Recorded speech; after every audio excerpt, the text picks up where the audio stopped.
കരുണയുടെ അവസാന മണിക്കൂർ. പിശാചിൻ്റെ പ്രവർത്തികൾ. ലോകം എൻ്റെ രണ്ടാം വരവിനായി ഒരുക്കപ്പെട്ടുകൊണ്ടിരിക്കുകയാണ്. നിരവധി അടയാളങ്ങൾ നൽകപ്പെട്ട് കഴിഞ്ഞു. അവ ഇപ്പോഴും തുടരുകയും ചെയ്യുന്നു. അതുകൊണ്ട് ഇപ്പോൾ ഞാൻ യേശുക്രിസ്തു എൻ്റെ ഇടപെടലിലൂടെ നിങ്ങളെ ഒരുക്കുന്നത് പോലെ സാത്താനും അവൻ്റെ സൈന്യത്തെ ഒരുക്കുകയാണ്. സത്യം അറിഞ്ഞിരുന്നിട്ടും എൻ്റെ രക്ഷാകര പദ്ധതി നശിപ്പിക്കാൻ ശ്രമിക്കുന്ന എൻ്റെ ശത്രുക്കൾ അനേക വർഷങ്ങളായി വളരെയധികം തന്ത്രങ്ങൾ വിഭാവന ചെയ്തു കഴിഞ്ഞിരിക്കുന്നു. തിരഞ്ഞെടുക്കപ്പെട്ടവർ അടക്കം അനേകർ വീണു പോവുകയും നിഷിദ്ധമായ കൂടവിദ്യകൾക്ക് തങ്ങളെ തന്നെ സമർപ്പിക്കുകയും ചെയ്തിരിക്കുന്നു. നിഷ്കളങ്കരായ മനുഷ്യരെ അവരുടെ അറിവ് കൂടാതെ കൊല ചെയ്യുന്നതുൾപ്പെടെയുള്ള അനേകം പദ്ധതികൾക്ക് എൻ്റെ ശത്രുക്കൾ രൂപം കൊടുത്തു കഴിഞ്ഞു. അത്യാഗ്രഹം കൊണ്ടും അധികാരം കൊണ്ടും മനുഷ്യവംശത്തിൻ്റെ നിരവധിയായ കുടില പദ്ധതികൾ ആസൂത്രണം ചെയ്ത് നടപ്പിലാക്കിക്കൊണ്ടിരിക്കുന്നു. എൻ്റെ ഭവനത്തിൻ്റെ നിയന്ത്രണം അവർ കൈയടക്കുന്നതോടെ ആശ്രമങ്ങൾ അതിൻ്റെ ഉച്ചസ്ഥായിയിലെത്തും. എൻ്റെ പരിശുദ്ധ സഭയെ പരാജയപ്പെടുത്താനുള്ള പദ്ധതികൾ നടന്നുകൊണ്ടിരിക്കുന്നു. മൃഗത്തിന് തന്റെ സിംഹാസന ഉപവിഷ്ടനാകാൻ വേണ്ടിയുള്ള ഒരുക്കങ്ങൾ നടന്നുകൊണ്ടിരിക്കുന്നു. അവന് ലോകം സ്വാഗതം ചെയ്യുന്നു എന്നുറപ്പ് വരുത്താനായി വിശദമായ പ്രവർത്തന രേഖ തന്നെ തയ്യാറാക്കപ്പെട്ടിട്ടുണ്ട്. അത് ലോകമെങ്ങുമുള്ള രാഷ്ട്രീയ മതപ്രസ്ഥാനങ്ങളുടെ എല്ലാ വംശങ്ങളെയും സ്പർശിക്കുന്ന ഒന്നായിരിക്കും. എന്നാൽ മൃഗം എൻ്റെ സഭയിൽ അവൻ സിംഹാസനത്തിൽ ആരൂഢനാകുന്നതിന് മുൻപ് തന്നെ എൻ്റെ സഭയിൽ അൾത്താരകളിൽ അവന് പ്രതിഷ്ഠിച്ചുകൊണ്ടുള്ള അനേകം കർമ്മങ്ങൾ നടത്തപ്പെടും. സാത്താനും അവൻ്റെ അനുചരന്മാർക്കും വലിയ ശക്തി ലഭിക്കാൻ ഉതകുന്ന വിധത്തിൽ കറുത്ത കുർബാനകളുടെ എണ്ണം വർദ്ധിക്കും. വിശുദ്ധമായ എല്ലാറ്റിനെയും അവർ നശിപ്പിക്കും. ക്രിസ്തീയതയെ തകർക്കാൻ അവർ ഏതറ്റം വരെയും പോകും. എന്നാൽ ക്രിസ്തീയതയെ ആശ്ലേഷിക്കുന്നു എന്ന വ്യാജേനയായിരിക്കും അവർ ഇതെല്ലാം ചെയ്യുന്നത്. ഇപ്പോൾ സംഭവിക്കുന്ന കാര്യമൊന്നും തന്നെ നിങ്ങൾ കാണുന്നത് പോലെയല്ല എന്ന് മനസ്സിലാക്കുക. വിവേചനത്തിൻ്റെ വരം ലഭിച്ചവർക്ക് മാത്രമേ യഥാർത്ഥത്തിൽ എന്താണ് സംഭവിക്കുന്നത് തിരിച്ചറിയാൻ സാധിക്കുകയുള്ളൂ. ദൈവകൃപയാൽ എൻ്റെ ദർശനങ്ങളിലൂടെയും പ്രവാചകരിലൂടെയും ഇന്നത്തെ ലോകത്തിൽ നൽകപ്പെട്ടിരിക്കുന്ന എൻ്റെ സ്വരത്തിന് ചെവി കൊടുക്കുകയും എൻ്റെ പിതാവിൻ്റെ ദൃഷ്ടിയിൽ എൻ്റെ എല്ലാ മക്കളും ഒരുപോലെയാണെന്ന് മനസ്സിലാക്കുകയും ചെയ്യുക. അവിടുത്തെ അനുഗമിക്കുന്നവർ അനുഗ്രഹീതർ. എന്നാൽ അവർക്ക് പീഡനം ഏൽക്കേണ്ടതായി വരും. ലോകം സൂര്യനിൽ നിന്ന് പൊട്ടിമുളച്ചതൊന്നുമല്ല, ലോകത്തിലും സൃഷ്ടിച്ചതാണ്. അതുപോലൊരു അത്ഭുതം മനുഷ്യൻ കണ്ടുപിടിച്ചിട്ടില്ല, കണ്ടുപിടിക്കാൻ കഴിയുകയുമില്ല. എന്ത്, എങ്ങനെ, എപ്പോൾ സംഭവിച്ചു എന്ന് വിശദീകരിക്കാൻ ശാസ്ത്രത്തിന് ഒരിക്കലും സാധിക്കുകയില്ല. എല്ലാ ദൈവമക്കളും ഞാൻ വാഗ്ദാനം ചെയ്യുന്ന പരിശുദ്ധ സ്നേഹത്തിൻ്റെ മനസ്സും ശരീരവും ആത്മാവും പൂർണ്ണമായി അടിയറവയ്ക്കുന്നവരെ ദൈവികമായ അതിസ്വാഭാവിക സത്യയെ ശരിയായി മനസ്സിലാക്കാൻ കഴിയുകയില്ല. അതുകൊണ്ട് ഞാൻ നിങ്ങളോട് അപേക്ഷിക്കുന്നു, നിങ്ങളുടെ സൃഷ്ടാവിനെ തിരസ്കരിക്കാതിരിക്കുക. സാത്താൻ ഫ്രീമോൺസ്മാരിലൂടെയും പ്രവാചകന്മാരിലൂടെയും പൂർണ്ണമായും തിന്മയ്ക്ക് കീഴ്പ്പെട്ട വിഘടിത പ്രസ്ഥാനത്തിലൂടെയും നിങ്ങളോട് പറഞ്ഞു തന്നിട്ടുള്ള നുണകളുടെ വഞ്ചനയെ ശ്രമിക്കാതിരിക്കുക. ആ പ്രസ്ഥാനങ്ങളെല്ലാം രൂപം കൊണ്ടത് മനുഷ്യൻ്റെ ബോധത്തിൽ നിന്നറിയും. സാത്താൻ യഥാർത്ഥത്തിലുണ്ട്. മനുഷ്യൻ ബലഹീനനാകിയാൽ ഏറ്റവും വിശുദ്ധരായ അനേകം അനുയായികൾ പോലും അവൻ്റെ നിരന്തരമായ പ്രലോഭനങ്ങൾ വീണു പോകുന്നു. എന്നെ വേദനിപ്പിക്കുന്ന അനേകം നിയമങ്ങൾ നടപ്പിലാക്കപ്പെടുന്നു. വിശേഷിച്ച് അൽമായർ പരിശുദ്ധ കുർബാന വിതരണം ചെയ്യുന്നത് പോലെയുള്ള കാര്യങ്ങൾ ആധുനിക സമൂഹത്തിൽ ചേർന്നത് എന്ന വിധത്തിൽ കൊണ്ടുവരുന്നതും എന്നാൽ എന്നോടും എൻ്റെ പിതാവിനോടുമുള്ള ഭക്തിയാദരങ്ങൾ ഇല്ലാതാക്കുന്നതുമായ പുതിയ നിയമങ്ങൾ എന്നെ ദുഃഖത്തിലാഴ്ത്തി കരയിപ്പിക്കുന്നു. ഏറെ താമസിയാതെ എൻ്റെ സഭയിലെ വൈദികർ വെല്ലുവിളികൾ നേരിടേണ്ടി വരും. അതിൻ്റെ അർത്ഥം അവർക്ക് എൻ്റെ വചനം ഉയർത്തിപ്പിടിക്കാൻ വളരെയധികം ബുദ്ധിമുട്ടായിരിക്കും തന്നെയാണ്. തങ്ങളുടെ രാജ്യങ്ങളിൽ പാപത്തെ അംഗീകരിക്കാൻ ജനങ്ങൾ നിർബന്ധിതരായി തരും. ക്രിസ്ത്യാനികൾ അത്തരം നിയമങ്ങളെ എതിർക്കുന്നത് കുറ്റകരമായി തീരുകയും ചെയ്യും. അതുകൊണ്ട് ശരീരത്തിൻ്റെ രോഗം സമൂഹത്തെയാകുന്ന താഴ്ന്നു തിന്നുമ്പോൾ അനേകർ കൊല്ലപ്പെടും. എന്നാൽ കഠിന ദുഃഖത്തിൻ്റെയും അനേകം മരണങ്ങളുടെയും ഇടയിൽ അവശേഷിക്കുന്ന ജനം രോഗപ്രതിരോധ ശേഷി നേടിയവരായിരിക്കും. അനവധി ദേശങ്ങൾ പാപം ജഡത്തിൻ്റെ രോഗങ്ങൾ കാരണമാകും. മനുഷ്യന് ദുഷ്ടത ഹേതുവായി അനേക ദുരിതത്തിൽ ഭരിക്കും. ദൈവത്തോടുള്ള സ്നേഹം കാരണം ദൈവത്തോടുള്ള സ്നേഹം കാരണം മരണത്തെ പ്രതിരോധിക്കാൻ കഴിവുള്ള ഒരു അവശിഷ്ട ഭാഗം രൂപപ്പെടുന്നവരെ ഈ ശുദ്ധീകരണം തുടർന്നുകൊണ്ടേയിരിക്കും. ക്രിസ്ത്യാനികളെ പലതരത്തിലുള്ള കഠിനമായി സഹിക്കേണ്ടി വരും. അവരിൽ നിന്നും വിശ്വാസം എടുത്തു മാറ്റപ്പെടുകയും അതിൻ്റെ സ്ഥാനത്ത് ഒരു മ്ലേച്ഛത ദൃശ്യമാവുകയും ചെയ്യും. പിന്നെ അവർക്ക് അമ്പരിപ്പിക്കുന്ന ഒരു കാഴ്ച കാണേണ്ടി വരും. താൻ ഭക്തനായ ക്രിസ്ത്യാനിയാണെന്ന് എതിർ ക്രിസ്തു പ്രസ്താവിക്കുന്നത് തന്നെ. ലോകത്തോടുള്ള തൻ്റെ പ്രഭാഷണങ്ങളിൽ അവൻ ബൈബിളിൽ നിന്നുള്ള അനേകം കാര്യങ്ങൾ ഉദ്ധരിക്കും. അപ്പോൾ നിരന്തരമായ പീഡനം മൂലം ക്ഷീണിതരായി കഴിഞ്ഞിരിക്കുന്ന ക്രിസ്ത്യാനികൾ പെടുന്നതിന് ശ്വാസം കണ്ടെത്തും. ഇത് അവസാനം അവരുടെ പ്രാർത്ഥനയ്ക്ക് ഉത്തരമായി സ്വർഗ്ഗത്തിൽ നിന്ന് നയിക്കപ്പെട്ടിരിക്കുന്ന ഒരാൾ അവൻ്റെ വായിൽ മധുരവും ആശ്വാസദായകവും അനേകം വചനങ്ങൾ പുറപ്പെടും. അവൻ ദൈവത്തിൽ നിന്നുള്ള ദൂതനെ പോലെ തന്നെ കാണപ്പെടും. ക്രിസ്ത്യാനികൾക്കെതിരായ അതിക്രമങ്ങൾ നിർത്തുവാനായി അവർ പ്രത്യക്ഷപ്പെടും. ക്രിസ്ത്യാനികളെ മരുന്നിന് റോമൻ കാത്തോലിക്കരും തന്നെ എങ്ങനെയാണ് കാണേണ്ടതെന്നതിനെ കുറിച്ച് അവർ ശ്രദ്ധാപൂർവ്വം നിർദ്ദേശങ്ങൾ നൽകും. അവരാണല്ലോ അവൻ്റെ മുഖ്യ ലക്ഷ്യം. മനുഷ്യൻ ദുഷ്ടത എന്നതിൽ ജടിക പാപങ്ങൾ ഉൾപ്പെടുന്നു. നഗ്നത പ്രദർശിപ്പിക്കുന്നത് സ്വീകാര്യമാകും. മനുഷ്യർ ഒരു സ്ഥലങ്ങളിൽ പഠിച്ചുപോലും ജടിക പാപങ്ങൾ ചെയ്യും. കൊലപാതകം സർവ്വസാധാരണമായി മാറുകയും അത് തുടർന്നു കൊണ്ടേയിരിക്കും. എന്ന് മാത്രമല്ല, കുട്ടികൾ ഉൾപ്പെടെ അനേകർ അത് ചെയ്യുകയും ചെയ്യും. പല കത്തോലിക്ക ദേവാലയങ്ങളിലും സാത്താനിക ആരാധനയും കറുത്ത കുർബാന നടത്തപ്പെടും. എല്ലാ പ്രശ്നങ്ങളുമുള്ള പരിഹാരമായി ഗർഭചിത്രം അവതരിപ്പിക്കപ്പെടുകയും അത് ജനനിമിഷം അനുവദനീയമാക്കുകയും ചെയ്യും. എന്നോട് എന്തെങ്കിലും നിമിത്തത്തിൽ കുറ്റം കാണിക്കുന്നത് പോലും ഉടൻ തന്നെ ഒരു ക്രിമിനൽ കുറ്റമായി മാറും. ക്രൂശിത രൂപം, അതായത് യഥാർത്ഥമായ കുരിശ് കൈവശം വെച്ചിരിക്കുന്നതായി കണ്ടാൽ നിങ്ങൾ കുറ്റക്കാരനെ വിധിക്കപ്പെടും. കാരണം നിങ്ങൾ നിയമം ലംഘിച്ചിരിക്കുന്നു. നിങ്ങളുടെ രാജ്യത്തെ നിയമം ഒരു ഇരട്ട നിയമം ആയിരിക്കണം. രാജ്യത്തെ നിയമം ഒരു ഇരട്ട നിയമമായിരിക്കും. ഇവിടെ മതവും രാഷ്ട്രീയവും ഒന്നായി മാറും. ആ പീഡനത്തിന്റെ ഫലമായി അനേകർ അറിയാതെ തന്നെ മൃഗത്തെ ആരാധിക്കുകയും അങ്ങനെ വഴിതെറ്റുകയും ചെയ്യും. ക്രിസ്തീയ വിശ്വാസത്തിന്റെ സത്യമായി ഉറച്ചു നിൽക്കുന്ന തങ്ങളുടെ മാതാപിതാക്കളെയും സഹോദരങ്ങളെയും അധികാരികളെയും ഒറ്റിക്കൊടുക്കാൻ കഴിയുമാറ് അത്രയധികമായിരിക്കും അവരുടെ മേലുള്ള ക്രിസ്തുവിന്റെ സ്വാധീനം. ഈ കാലഘട്ടത്തിലൂടെ നിങ്ങളെ കൊണ്ടു നടത്താൻ എൻ്റെ മജനമേ, നിങ്ങളുടെ നേരെയ പ്രത്യാശ നിങ്ങളുടെ പ്രാർത്ഥനയിൽ മാത്രമായിരിക്കും. എൻ്റെ കുരിശുമരണത്തിന്റെ പുകഴ്ചയ്ക്കായുള്ള അനുദിന ബലി കാണുക. വീഞ്ഞൻ രക്തമായും അപ്പം എൻ്റെ ശരീരമായും മാറി നിർത്തലാക്കപ്പെടും. വ്യാജപ്രവാചകൻ ഉടൻ തന്നെ പുതിയ നിയമങ്ങൾ കൊണ്ടുവരും. നിങ്ങൾ അതിന് കീഴ്വഴങ്ങിയാൽ നിങ്ങളെ തന്നെ എന്നിൽ നിന്ന് അകറ്റുകയായിരിക്കും ചെയ്യുന്നത്. മാറ്റങ്ങൾ ആരംഭിക്കുന്നത് പരിശുദ്ധ കുർബാന തന്നെയായിരിക്കും. പെട്ടെന്ന് തന്നെ ദിവ്യകാരുണ്യം, അതായത് എൻ്റെ യഥാർത്ഥ സാന്നിധ്യം സത്യത്തിൽ മറ്റെന്തോ ആണെന്ന് അവർ നിങ്ങളോട് പറയും. ഇതുപോലെ അനേകം വ്യത്യസ്ത കാര്യങ്ങളും അവർ നിങ്ങളുടെ മുന്നിൽ അവതരിപ്പിക്കും. ഇവയെല്ലാം അതിഭീകരമായ നുണകളാണെന്ന് ഓർത്തുകൊള്ളുക. പരിശുദ്ധ കുർബാന എന്നത് യഥാർത്ഥത്തിൽ ശരീരം രക്തം തന്നെയാണ്. നിങ്ങളെ എന്നെ പരിശുദ്ധാത്മാ നിറയ്ക്കാനും സമയമാഗതമാകുമ്പോൾ നിങ്ങളുടെ ആത്മാക്കൾക്ക് ആവശ്യമായ പോഷണം ലഭിക്കുവാനും വേണ്ടി നിങ്ങൾക്ക് നൽകപ്പെടേണ്ടതാണ്. കുർബാനയെക്കുറിച്ച് എൻ്റെ പുരോഹിതർക്ക് പുതിയ ആധുനിക വ്യാഖ്യാനങ്ങൾ നൽകപ്പെടും. വിശുദ്ധമായവയെ അശുദ്ധമാക്കുന്ന പ്രക്രിയ എപ്പോഴും തുടങ്ങിക്കഴിഞ്ഞിരുന്നു എന്ന് അപ്പോൾ നിങ്ങൾ അറിയും. ലൂസിഫർ, ഈ നാളുകളിൽ ഏറ്റവും ശക്തനായ പിശാച് ലൂസിഫറാണ്. അവനാണ് ഈ ലോകത്തിലെ പകുതി ജനങ്ങളെ നിയന്ത്രിക്കുന്നത്. അവൻ വളരെയധികം കൗശലക്കാരനാണ്. താൻ മറ്റെന്തൊക്കെയോ പിശാചാണെന്നവരെ അവർ പഠിക്കും. എന്നാൽ അവൻ ലൂസിഫർ തന്നെയാണ്. ദുഷ്ടാരൂപികളും ലോകവും. പിശാചിന് നിങ്ങളുടെ ശരീരത്തിൽ ഏറ്റവും മറിഞ്ഞിരിക്കുന്ന ഭാഗങ്ങൾ പോലും ഉള്ളിൽ കടന്നു കയറാനും ലോകം സൃഷ്ടിക്കാനും കയറും. എത്രയധികം ശാരീരിക രോഗങ്ങളാണ് അവന് മൂലം ഉണ്ടായിരിക്കുന്നുണ്ടെന്ന് നിങ്ങൾ അറിഞ്ഞിരുന്നെങ്കിൽ ഏതാണ്ടല്ല മാനസിക രോഗങ്ങളും അവന് സൃഷ്ടിയാണ്. അവ ആരംഭിക്കുന്നത് ഒരു വ്യക്തിയുടെ ജീവിതത്തിലുണ്ടാകുന്ന മുറിവുകളിൽ നിന്നാണ്. അവ മനസ്സിനെ മലിനമാക്കുന്നു. ഏതാനും ചില സുഖങ്ങൾക്ക് വേണ്ടി പിശാചിരുന്ന ഏതാനും വർഷങ്ങൾക്ക് വേണ്ടി കുറച്ചു കാലം മാത്രം നീളുന്ന ചില ആനന്ദങ്ങൾക്ക് വേണ്ടിയൊക്കെ നടന്ന കാര്യങ്ങൾ കാലാന്തരത്തിൽ മനോവേദനയിലും മരണത്തിലും അവസാനിക്കുന്നു. മാനവകുലത്തിന്റെ ഏറ്റവും കൂടിയ പാപം മനുഷ്യർ പരസ്പരം വെറുക്കാനായി സർപ്പം അവരിൽ വിദ്വേഷം കുത്തിവെക്കുന്നു. അതേ ദുഷ്ട ഉദ്ദേശത്തോടെ പരസ്പരം കൊല്ലാൻ അവർ പ്രേരിപ്പിക്കുകയും ചെയ്യുന്നു. അവൻ പറയുന്നു, ഞാൻ മനുഷ്യപുത്രന്മാരുടെ പരമ്പരയെ ഉന്മൂലനം ചെയ്യാനായി എന്നെ നിശ്വാസം അയക്കുന്നു. അവർ പരസ്പരാസക്തിയിൽ ജ്വലിച്ച് ലജ്ജാകൃത്യങ്ങൾ ചെയ്യും. അതിൽ ആഹ്ലാദിക്കുന്ന സർപ്പം ഇങ്ങനെ വിളിച്ചു പറഞ്ഞു, മനുഷ്യന് തന്റെ ശരീരം നൽകിയവനെതിരെയുള്ള പരമമായ പാപമാണിത്. പുരുഷന്മാർ സ്ത്രീകളുമായുള്ള തങ്ങളുടെ സ്വാഭാവിക ബന്ധം ഉപേക്ഷിക്കിയാൽ ദൈവത്തിന്റെ ഛായ അവരിൽ നിന്നും മായ്ക്കപ്പെടുന്നു. അവിശ്വസ്തമായിരിക്കാനും വശീകരിക്കപ്പെടാനും നിങ്ങളെ പറഞ്ഞ് വിശ്വസിപ്പിക്കുന്ന പിശാചാണെന്ന് ഓർക്കുക. അതുവഴി അവർ അവരെ കൊലപാതകികളോ കൊലക്കള്ളന്മാരും പ്രവർത്തക്കാരുമാക്കി മാറ്റുന്നു. ഏറ്റവും ലജ്ജാകരമായ അതിക്രമവും ഏറ്റവും മ്ലേച്ഛമായ പാപവുമായ സ്വർഭോഗത്തിലേക്കും അവൻ അവരെ നയിക്കുന്നു.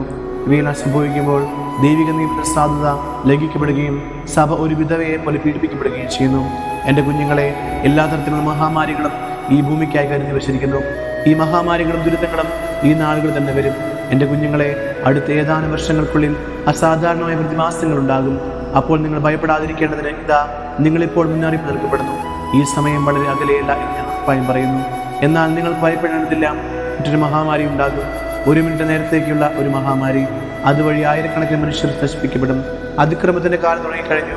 വിശ്വസിക്കാൻ തയ്യാറാകാത്തവർക്കും എൻ്റെ സന്ദേശം വിശ്വസിക്കാത്തവർക്കും ദുരിതം. ഈ പ്രതിസന്ധിക്കുള്ള കുറച്ച് മാസങ്ങൾക്ക് മുൻപ് തന്നെ അനേകം ആത്മാക്കൾ പിശാചിനാൽ അവസ്ഥയ്ക്കപ്പെടും. കുറച്ചു പേർ മാത്രമേ രക്ഷിക്കപ്പെടുകയുള്ളൂ. ലോകത്തിന് ഭയം കൊണ്ട് മാത്രം ഭ്രാന്തി പിടിച്ച അവസ്ഥയായിരിക്കും. ഈ ഭ്രാന്തിനിടയിൽ ഭൂമി എല്ലായിടത്തും സ്നേഹിതനാണെങ്കിലും പിശാച് മനുഷ്യരെ കൊണ്ട് തങ്ങളുടെ ജ്ഞാനസ്ഥാനത്തെയും കുരിശിനെ നിഷേധിക്കും. അനേകം അമ്മമാർ തങ്ങളുടെ ഉദരഫലത്തോടും ക്രൂരത കാണിക്കുന്നത് തുടരുകയും ചെയ്യും. അതെ, ഞാൻ ഉദ്ദേശിക്കുന്നത് അബോർഷൻ തന്നെയാണ്.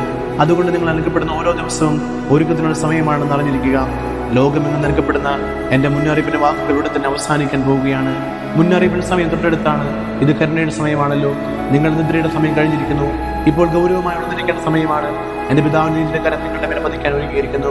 സൃഷ്ടാവിൽ നിന്ന് ഓടി അകലുകയും സ്വന്തം സ്വാർത്ഥ മോഹങ്ങളെ പൂർത്തീകരിക്കാൻ വേണ്ടി മാത്രം ശ്രമിക്കുകയും ചെയ്യുന്ന ഒരു ലോകമാണിത്. എന്നാൽ ഭൂമി അടയാളങ്ങൾ കാണിക്കാൻ തുടങ്ങുമ്പോൾ മനുഷ്യൻ ഉണർത്തപ്പെടുമെന്ന് ഞാൻ നിങ്ങളോട് പറഞ്ഞിട്ടുണ്ടല്ലോ. ആരൊക്കെയാണ് പ്രകാശിച്ചിരിക്കുന്നതെന്നും ആരൊക്കെയാണ് അന്ധകാരം ജീവിക്കുന്നതെന്നും അപ്പോൾ അറിയും. എൻ്റെ വാക്കുകൾ ജീവിതരിക, ഞാൻ യേശുവാണ്. എൻ്റെ കരുണയെ നീതി വിജയിക്കുകയും സത്യത്തിന് വേണ്ടി നിലകൊണ്ടുകൊണ്ട് എൻ്റെ ജനം എൻ്റെ ദൗത്യത്തിന് ജീവിക്കുകയും ചെയ്യും. മനുഷ്യകുലത്തെ ഉണർത്താനായി അനുവർത്തിക്കപ്പെടുന്ന ഈ സംഭവ വികാസങ്ങൾ ഗർഭത്തിൽ കൊല്ലപ്പെട്ട എൻ്റെ കുഞ്ഞുമക്കളുടെ പരിവിധത്തിലുമാണ്. ഒന്നിനു പുറകെ ഒന്നായി എൻ്റെ കൽപ്പനകൾ ലംഘിക്കപ്പെടുന്നു. മണിക്കൂർ വെച്ച് മനുഷ്യവംശം എൻ്റെ മറികടന്നു പോകുന്നു. എൻ്റെ പിതാവിൻ്റെ നീതിയുടെ കരം നിങ്ങൾ പ്രകടിക്കാൻ ഒരുങ്ങിയിരിക്കുന്നു. ഭൂമി പുതുജീവന്റെ അടയാളങ്ങൾ കാണിച്ചു തുടങ്ങുന്നു. മഹാസ്നേഹത്താലും അരുണയാലും മനുഷ്യവംശം ഉണർത്തപ്പെടും. നിങ്ങളുടെ ദിനങ്ങൾ എണ്ണപ്പെട്ടിരിക്കുന്നു. അടയാളങ്ങൾ കാണുക, അവ വർദ്ധിക്കുന്നു എന്ന് മാത്രമല്ല, അവ നിങ്ങളെ മഹാശിക്ഷയിലേക്കാണ് നയിക്കുന്നതെന്നറിയുക. പാപകരമായ വിദ്യാഭ്യാസം. ഞാനേറെ ദുഃഖത്തോടെ പറയട്ടെ, ഇതാ മനുഷ്യർ രക്തത്തിനു വേണ്ടിയും സമ്പത്തിനു വേണ്ടിയും ദാഹിക്കുന്നു. അശുദ്ധ പാപങ്ങൾ ഇനിയും വരെ തോന്നി നിർത്തിക്കും. കുഞ്ഞുങ്ങളെ ജനിപ്പിക്കുന്നതും അവർ ദൈവസ്നേഹത്തിലും ദൈവശുശ്രൂഷയിലും വളർത്തിക്കുന്നതും എത്രയോ ഗൗരവമായ ഉത്തരവാദിത്തമാണെന്ന് മാതാപിതാക്കൾ മറന്നുപോകുന്നു. ഈ അടയാളങ്ങളെക്കുറിച്ചൊന്നും ചിന്തിക്കാതെ അവർ തങ്ങളുടെ കുഞ്ഞുങ്ങളുടെ നിഷ്കളങ്കത നശിപ്പിക്കുന്ന പ്രവർത്തികളിൽ അഭിരമിക്കുന്നു. എത്ര നേരത്തെ കഴിയുമോ അത്രയും നേരത്തെ ചെറുപ്രായത്തിൽ തന്നെ അവർക്ക് പ്രായമായവർ മാത്രം അറിയേണ്ട കാര്യങ്ങൾ കുഞ്ഞുങ്ങളെ പഠിപ്പിക്കുന്നു. അങ്ങനെ തിരിച്ചറിവിന് പ്രായമാകുന്ന മുമ്പ് തന്നെ ആ കുഞ്ഞുങ്ങളെ നരകത്തിന് യോഗ്യരാക്കുന്നു. അനേകം ആത്മാക്കൾ, വിശിഷ്യ കുട്ടികൾ, തിരിച്ചറിവിന് പ്രായമാകാത്ത കുട്ടികൾ വരെ നഷ്ടപ്പെട്ടു പോകുന്നത് ഞാൻ കാണുന്നു. ആ കുഞ്ഞുങ്ങളുടെ ആത്മനഷ്ടത്തിന് കാരണമാകുന്നവരെ അതിന് തക്ക ശിക്ഷയും ദൈവശാപം കാത്തിരിക്കുന്നു. സഭയ്ക്ക് വേണ്ടിയും വൈദികർക്ക് വേണ്ടിയും പാപികൾക്ക് വേണ്ടിയും വിശിഷ്യ എൻ്റെ വഴിയിൽ നിന്നകന്ന് എന്നെ വീണ്ടും കുരിശിത്തറയ്ക്കാൻ ഒരുമ്പെടുന്നവർക്ക് വേണ്ടിയും തീക്ഷ്ണമായി പ്രാർത്ഥിക്കുക. ഞാൻ എൻ്റെ ജനത്തെ സ്നേഹിക്കുന്നു. അതുകൊണ്ട് ശിക്ഷയുടെ ദിനങ്ങൾക്ക് മുമ്പേ അവരെ തിരികെ കൊണ്ടുവരാൻ ഞാൻ ആഗ്രഹിക്കുന്നു. ഇക്കാലത്ത് അനേകം അന്യമതങ്ങളിലേക്ക് ചേക്കേറുന്നുണ്ട്. എന്നെക്കുറിച്ച് തങ്ങൾ ജ്ഞാനസ്ഥാനം സ്വീകരിച്ച സഭയെക്കുറിച്ചും ഒരു ക്രിസ്ത്യാനി ആത്മാവതന്മയായി നിലനിർത്തുന്നതിനെക്കുറിച്ചും ഒരു ചിന്തയുമില്ലാതെ അവർ തങ്ങളുടെ ഹൃദയാഭിലാഷങ്ങൾ കിടങ്ങുന്ന മതങ്ങളെ ആശ്ലേഷിക്കുന്നു. സഭയുടെ സത്യപ്രബോധനങ്ങൾ ചെവി കൊടുക്കുക. എൻ്റെ ജനമേ, ഇത് നിങ്ങൾക്ക് നൽകപ്പെട്ട ഒരു അവസരമായി സ്വീകരിക്കുക. നിങ്ങൾക്കിടയിൽ വലിയ ഭിന്നത സംഭവിക്കാനിരിക്കുന്നു. അതിനാൽ സഭയുടെ സത്യപ്രബോധനങ്ങൾ ചെവി കൊടുക്കുക. സത്യത്തിന് വേണ്ടി നിലകൊള്ളുന്ന എൻ്റെ ജനങ്ങളുടെ ഇടയിലും അങ്ങനെ എല്ലാവരുടെ ഇടയിലും വലിയ ഗുണവും ദൃശ്യമാകും. എൻ്റെ ജനമേ, ലോകമെങ്ങും പോയി ഒരുക്കപ്പെട്ടിരിക്കുന്ന എൻ്റെ അഭയസങ്കേതങ്ങളിലേക്ക് പോകാനായി നിങ്ങളുടെ ആത്മാക്കളെ ഒരുക്കുക. എൻ്റെ മാലാഖമാർ നിങ്ങൾ അവിടേക്ക് നയിക്കും. നിങ്ങളുടെ കൈവശമുള്ളവയെ വർദ്ധിപ്പിച്ചു തരും. ഞാൻ ഒരിക്കലും എൻ്റെ മക്കൾ ഉപേക്ഷിക്കുകയില്ല. അതുകൊണ്ട് എന്നെ ആശ്രയിക്കുന്നവർ ആശ്വാസവും ആനന്ദവും അനുഭവിക്കും. ഇത് വലിയ മാറ്റങ്ങളുടെ കാലമാണ്. അതിനുവേണ്ടിയുള്ള സംഭവങ്ങളെല്ലാം ഇത് തുടങ്ങിയിരിക്കുന്നു. മനുഷ്യത്തിന് മേലെ വലിയ ദുരിതങ്ങൾ വന്ന് അനുഭവിക്കും. ഇത് ലോകത്തിനു വേണ്ടി സാക്ഷി നൽകേണ്ട സമയമല്ല, പിന്നെയോ ലോകത്തിന് മുമ്പിൽ സുവിശേഷ സാക്ഷി നൽകേണ്ട സമയമാണ്. കുറച്ചു കാലത്തേക്ക് സാത്താന് എല്ലാറ്റിൻ്റെയും മേൽ ആധിപത്യം ലഭിക്കും. അവൻ എല്ലാറ്റിനെയും ഭരിക്കുകയും നന്മയായ എല്ലാറ്റിനെയും മരത്തെയും വിശ്വാസത്തെയും കുഴിച്ചു മൂടുകയും ചെയ്യും. അങ്ങനെ അവർ തങ്ങളുടെ വിജയത്തിൽ ആഹ്ലാദിക്കും. എന്നാൽ ആ വിജയത്തിന് ശേഷം ഞാൻ സ്വന്തം ജനത്തെ ഒരുമിച്ച് കൂട്ടാനായി തിരിച്ചു വരും. തിന്മയുടെ മേൽ വിജയം വരിച്ച് ഞാൻ ആധിപത്യം ഏറ്റെടുക്കുകയും കുഴിച്ചുമൂടപ്പെട്ട സഭയെ കല്ലറിൽ ഉയർപ്പിക്കുകയും ചെയ്യും. സഭ അംഗീകരിച്ച എല്ലാ കാര്യങ്ങളും ഇന്ന് കാണുന്ന രീതിയിൽ കുറച്ചു കാലത്തേക്ക് ഇല്ലാതാകും. വ്യാകുലത്തിൻ്റെ ആ നാളുകളിൽ പ്രഭാപൂർണമായ അടയാളം ഭൂമിയിൽ പ്രത്യക്ഷപ്പെടും. ഉണരുക, ഇതാ ഞാൻ എൻ്റെ ഭൂമിയെ ജീവിതകാല ജീവിതത്തിനേക്കാൾ വലിയ അത്ഭുതങ്ങൾ ലോകത്തിൻ്റെ പലയിടത്തും ഇപ്പോൾ ചെയ്യാൻ പോകുന്നു. അതുകൊണ്ട് തന്നെ അവയ്ക്കെതിരെ ഇന്ന് വരെ ഉണ്ടായിട്ടില്ലാത്ത വിധത്തിലുള്ള എതിർപ്പുകളും ഉണ്ടാകും. പ്രാർത്ഥിക്കുക, മാനസാന്തരപ്പെടുക, പരിഹാരം ചെയ്യുക. എൻ്റെ വരെ അടുത്തെത്തിയതിനാൽ ഒലിവ് തോട്ടത്തിൽ എൻ്റെ ശിഷ്യന്മാർ ഉറങ്ങിയതുപോലെ നിങ്ങൾ ഉറങ്ങരുത്. മനുഷ്യത്തിനെതിരെയുള്ള എൻ്റെ പിതാവിൻ്റെ ക്രോധം വളരെ വലുതാണ്. ദിവ്യകാരൻ്റെ ഭക്തി, ജപമാല, പ്രാർത്ഥനയും ദൈവത്തിൻ്റെ സ്വീകാര്യമായിരുന്നെങ്കിൽ വിവരണാതീതമായ ദുരിതങ്ങൾക്ക് ഇതിനകം തന്നെ ഭൂമി വേദിയാകുമായിരുന്നു. എന്നാൽ എൻ്റെ അമ്മ എന്നോടൊപ്പം പിതാവിന് മുമ്പിൽ നിങ്ങൾക്കായി മധ്യസ്ഥം വഹിക്കുന്നത് കൊണ്ടാണ് എൻ്റെ പിതാവ് പ്രവർത്തിക്കാൻ വൈകുന്നത്. ക്രിസ്തീയതയോടുള്ള വെറുപ്പ്. ലോകം കൂട്ടക്കുരുതിയിൽ നിന്നും ചാരത്തിൽ നിന്നും വീണ്ടും ഉണർന്നേൽക്കും. എതിർ ക്രിസ്തുവാകുന്ന മഹാമാരിയുടെ ഭൂമുഖത്ത് നിന്ന് തുടച്ചു മാറ്റും എന്ന് വാഗ്ദാനം ചെയ്യുന്നു. ഞാൻ എൻ്റെ ശത്രുക്കളെയും ദൈവമക്കളുടെ മേൽ ദുരിതവും അനീതിയും സഹനവും കൊണ്ടുവരുന്ന നശിപ്പിക്കും. എൻ്റെ അനുയായികളായ ക്രിസ്ത്യാനികൾക്കെതിരെയുള്ള പീഡനം ലോകമെങ്ങും നടമാടുന്നു. മറ്റൊരാൾക്കെതിരായുള്ള ലോകം വെറുക്കുന്ന ക്രിസ്ത്യാനികളെ എൻ്റെ നാമത്തെ പ്രതി അതികഠിനമായ പീഡനങ്ങൾ ഏൽക്കേണ്ടി വരും. വിവിധ മാർഗങ്ങളിലൂടെ ക്രിസ്ത്യാനികളെ നിശബ്ദരാക്കാൻ പിശാച് തൻ്റെ പിണിയാളുകളെ ഉപയോഗിക്കും. അവർ ക്രിസ്ത്യാനികളെ വെറുക്കും. ഗവൺമെൻറ്റുകൾ മറ്റേതൊരു മതത്തിൻ്റെയും വംശത്തിൻ്റെയും അവകാശങ്ങളും പൗരാവകാശങ്ങളും ഉറപ്പുവരുത്തുമെങ്കിലും ക്രിസ്ത്യാനികളുടെ അവകാശങ്ങളുടെ നേരെ മാത്രം അവർ സഹിഷ്ണുത കാണിക്കുകയില്ല. സ്കൂളുകളിലും കോളേജുകളിലും അതുപോലുള്ള പൊതുസ്ഥലങ്ങളിലുമൊക്കെ തങ്ങളുടെ വിശ്വാസം അനുഷ്ഠിക്കുന്നതിൽ നിന്ന് ക്രിസ്ത്യാനികൾ തടയപ്പെടും. അവസാനം ദൈവത്തിൻ്റെ ആലയത്തിൽ പോലും അവർക്ക് ആരാധന നടത്താൻ സാധിക്കാതെ വരും. ഈ അവസ്ഥ തുടരുകയും കൂടുതൽ മോശമാവുകയും ചെയ്യും. ക്രിസ്ത്യാനികൾ തങ്ങളുടെ ദേവാലയങ്ങളിൽ തന്നെ ആരാധന നടത്താൻ സാധിക്കാത്ത ഒരവസ്ഥ ഉണ്ടാവുക എന്ന് തീർച്ചയായും സസംഭവമാണ് എന്ന് നിങ്ങൾ പറഞ്ഞേക്കാം. എന്നാൽ ഞാൻ നിങ്ങളോട് പറയുന്നു, ഇത് വളരെ കൗശലപൂർവ്വമായിരിക്കും നടത്തിയെടുക്കുന്നത്. ആ പ്രക്രിയയിൽ ദശലക്ഷക്കണക്കിന് മനുഷ്യർ ഒരു മുന്നറിയിപ്പില്ലാതെ വഞ്ചിക്കപ്പെടും. ശ്രദ്ധിച്ച് വീക്ഷിക്കുന്നവർക്ക് മാത്രമേ ഈ മാറ്റം മനസ്സിലാവുകയുള്ളൂ.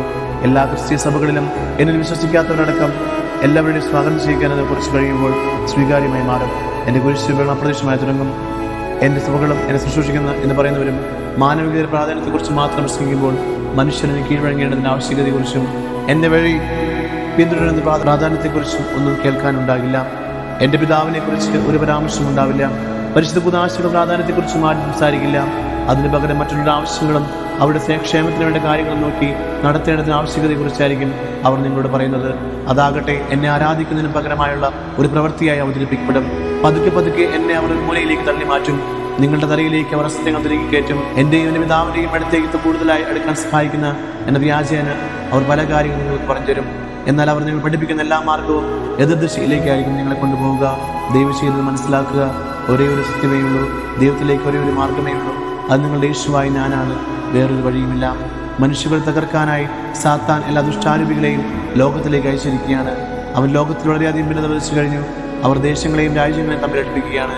ഭീകരാക്രമണങ്ങൾ ഇനിയും കൂടുതൽ വ്യാപകമാകും. എന്നാൽ ഏറ്റവും ഗൗരവതരമായ അടയാളം ക്രിസ്ത്യാനികളുടെ പീഡനമായിരിക്കും.